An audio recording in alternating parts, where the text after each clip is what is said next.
ಭೀಮಾ ತೀರದ ಹಂತಕ ಬಾಗಪ್ಪ ಹರ್ಜನ್ ಹತ್ಯೆ ನಡೆದಿದೆ. ವಿಜಯಪುರ ನಗರದ ರೇಡಿಯೋ ಕೇಂದ್ರ ಬಳಿ ಈ ಘಟನೆ ನಡೆದಿರುವಂಥದ್ದು. ಚಂದಪ್ಪ ಹರ್ಜನ್ ಶಿಷ್ಯ ಬಾಗಪ್ಪ ಹರ್ಜನ್ ಕಲಬುರಗಿ ವಿಜಯಪುರ ಭೀಮಾ ತೀರದಲ್ಲಿ ಹಾವಳಿ ಇಟ್ಟಿದ್ದಂತ ಬಾಗಪ್ಪ ಹರ್ಜನ್ ಇದೀಗ ಭೀಕರವಾಗಿ ಹತ್ಯೆ ನಡೆದಿದೆ. ಹಿಂದೆ ಕೋರ್ಟ್ ಆವರಣದಲ್ಲೇ ಬಾಗಪ್ಪನ ಮೇಲೆ ಫೈರಿಂಗ್ ನಡೆದಿತ್ತು. ಸೊ ಇದೀಗ ಭೀಮಾ ತೀರದ ಹಂತಕ ಬಾಗಪ್ಪ ಹರ್ಜನ್ ಭೀಕರವಾಗಿ ಹತ್ಯೆಗೈದಿದ್ದಾರೆ. ದಿನ ಗಾಂಧಿ ಚೌಕ್ ಪೊಲೀಸ್ ಠಾಣೆಯ ಮದೀನಾ ನಗರದಲ್ಲಿ ಈ ಬಾಗಪ್ಪ ಹರಿಜನನ ಮನೆ ಇದೆ. ಸುಮಾರು 9:20ರಿಂದ 9:30 ಸಮಯದಲ್ಲಿ ಯಾರೋ 4-5 ಜನ ಒಂದು ಆಟೋದಲ್ಲಿ ಬಂದು ಬಾಗಪ್ಪ ಹರಿಜನನ ಮೇಲೆ ಅಟ್ಯಾಕ್ ಮಾಡಿದ್ದಾರೆ.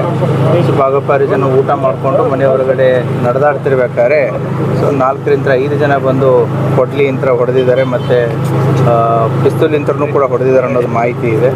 ಆ ಹಿನ್ನೆಲೆಯಲ್ಲಿ ಈಗಾಗಲೇ ತನಿಖಾ ತಂಡ ಬಂದು ಸೋಕೋ ಟೀಮ್ಸ್ಗಳು ಬಂದು ಅದನ್ನೆಲ್ಲ ಸೀನ್ ಆಫ್ ಕ್ರೈಮನ್ನೆಲ್ಲ ಸ್ಟಡಿ ಮಾಡಿ ಈಗ ಬಾಡಿನ ಈಗಾಗಲೇ ಪೋಸ್ಟ್ ಮಾರ್ಟಮ್ಗೋಸ್ಕರ ಹಾಸ್ಪಿಟಲ್ಗೆ ಶಿಫ್ಟ್ ಮಾಡಿದೆ. ಸೊ ಆದಷ್ಟು ಬೇಗ ಆರೋಪಿಗಳನ್ನ ಹತ್ಯೆ ಮಾಡಲಾಗುತ್ತೆ. ಇನ್ಸಿಡೆಂಟ್ ಕೈಯಲ್ಲೂ ಕಟ್ಟಾಗಿದೆ, ಅದು ನೋಡಬೇಕು. ನೇಚರ್ ಆಫ್ ಇಂಜುರೀಸ್, ಬಾಡಿ ಮೇಲೆ ಇಂಜುರೀಸ್ ಇದೆ. ಸೊ ಎಕ್ಸಾಕ್ಟ್ಲಿ ಎಲ್ಲೆಲ್ಲಿ ಇಂಜುರೀಸ್ ಆಗಿದೆ, ಏನಾಗಿದೆ ಅನ್ನೋದು ನಮಗೆ ಪೋಸ್ಟ್ ಮಾರ್ಟಮ್ದಲ್ಲಿ ಕಟ್ಟಾಗಿದೆ ಅಥವಾ ಇಲ್ಲ ನೋಡ್ಬೇಕಾದ್ರೆ. 20 ಜನರ ಬೈಕಲ್ಲಿ ಬಂದಿತ್ತು, ಲೈಟ್ ಎಲ್ಲ ತೆಗೆದಿದ್ರು, ಮತ್ತೆ ಗುಂಡಿನ ಶಬ್ದನೂ ಕೇಳಿದೆ ಅಂತ ಹೇಳ್ತಾ ಇದ್ದಾರೆ ಸ್ಥಳೀಯರು. ಅದು ಎಷ್ಟು ಜನ ಬಂದಿದ್ರು ಅನ್ನೋದು ಇನ್ನೂ ನಿಖರವಾದಂಥ ಮಾಹಿತಿ ಇಲ್ಲ. ಈಗ ಮನೆಯವರು ಹೇಳಿದ ಪ್ರಕಾರ 4ರಿಂದ 5 ಜನ ಅಂತ ಹೇಳಿದ್ದಾರೆ. ಗುಂಡಿನ ಶಬ್ದ ಅದನ್ನು ಹೇಳಿದ್ದಾರೆ. ಸೊ ಅದನ್ನು ವರ್ಕೌಟ್ ಮಾಡ್ತಾ ಇದ್ದಾರೆ. ಕರೆಂಟ್ ಏನೋ ಕಟ್ ಮಾಡಿದ್ರೆ ಆ ಟೈಮಲ್ಲಿ ಇನ್ನೂ ತನಿಖೆ ನಡೀತಾ ಇದೆ. ತನಿಖೆಯಲ್ಲೆಲ್ಲ ಗೊತ್ತಾಗುತ್ತೆ. So we need time. ನಮಗಿರೋ ಮಾಹಿತಿ ಇದು ಬಾಡಿಗೆ ಮನೆ ಅಂತ ಹೇಳಿದ್ದಾರೆ. ಬಟ್ ಸಂಬಂಧಿಕರು ಯಾರಾದರೂ ಇದ್ದಾರೆ ಇನ್ನೂ ನಮಗೂ ಅದು ಸಂಪೂರ್ಣವಾದ ಮಾಹಿತಿ ಇಲ್ಲ. ಸೊ ಯಾರಿದ್ದಾರೆ ಯಾರಿಲ್ಲ ಅದನ್ನು ಕೂಡ ಚೆಕ್ ಮಾಡ್ತೀವಿ. ಸೊ ತನಿಖೆಯಲ್ಲಿದೆ. ಸರಿಗೆ ಇವ್ರ ಮೇಲೆ ಎಷ್ಟು ಕೇಸ್ ಬಾಕಿ ಇದ್ದು ಬಾಗಪ್ಪನ ಮೇಲೆ ಸುಮಾರು 10 ಕೇಸ್ ಇದೆ. ಇವನಲ್ಲಿ 6 ಮರ್ಡರ್ ಕೇಸಸ್ಗಳಲ್ಲಿ ಇವನು ಅಕ್ಯೂಸ್ಡ್ ಇದ್ದ.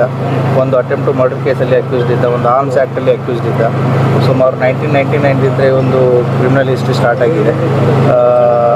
ಕೊನೆಯದಾಗಿ 2017ರಲ್ಲಿ ಒಂದು 16 ಮತ್ತು 17ರಲ್ಲಿ 2 ಸೆಕ್ಯೂರಿಟಿ ಕೇಸಸ್ಸು ಮತ್ತು ಹೆದರಿಸಿದ ಕೇಸುಗಳಿದೆ. ಸೊ ಆ ಹಿನ್ನೆಲೆಯಲ್ಲಿ ಇವನು ಕೂಡ ಕ್ರಿಮಿನಲ್ ಹಿನ್ನೆಲೆ ಹೋದಂಥ ವ್ಯಕ್ತಿನೇ ಆಗಿದ್ದಾನೆ. ಸೊ ನೋಡ್ತಾ ಇದ್ದೀವಿ, ಎಲ್ಲ ಆಯಾಮಗಳಲ್ಲಿ ತನಿಖೆ ನಡೀತಾ ಇದೆ. 10 ಕೇಸಲ್ಲಿ ಏನೋ ಇನ್ನೂ ಟ್ರಯಲ್ ನಡೀತಾ ಇದೆಯಾ? ಸರ್ ಬೈಕ್ನಲ್ಲಿ ಏನೋ ಬಂದಿದ್ರು ಸರ್ ಅದನ್ನು ಅಪ್ಡೇಟ್ ತಗೋತೀವಿ. ವಿಶೇಷ ತಂಡ ಹೇಳಿ ಸರ್. ಸ್ಪೆಷಲ್ ಟೀಮ್ ಅಂತ ಸ್ಪೆಷಲ್ ಎಂಟೈರ್ ಜಿಲ್ಲಾ ಟೀಮೇ ತಂಡವಾಗಿ ವರ್ಕ್ ಮಾಡ್ತಾ ಇದೆ. Will arrest the accused as early as possible.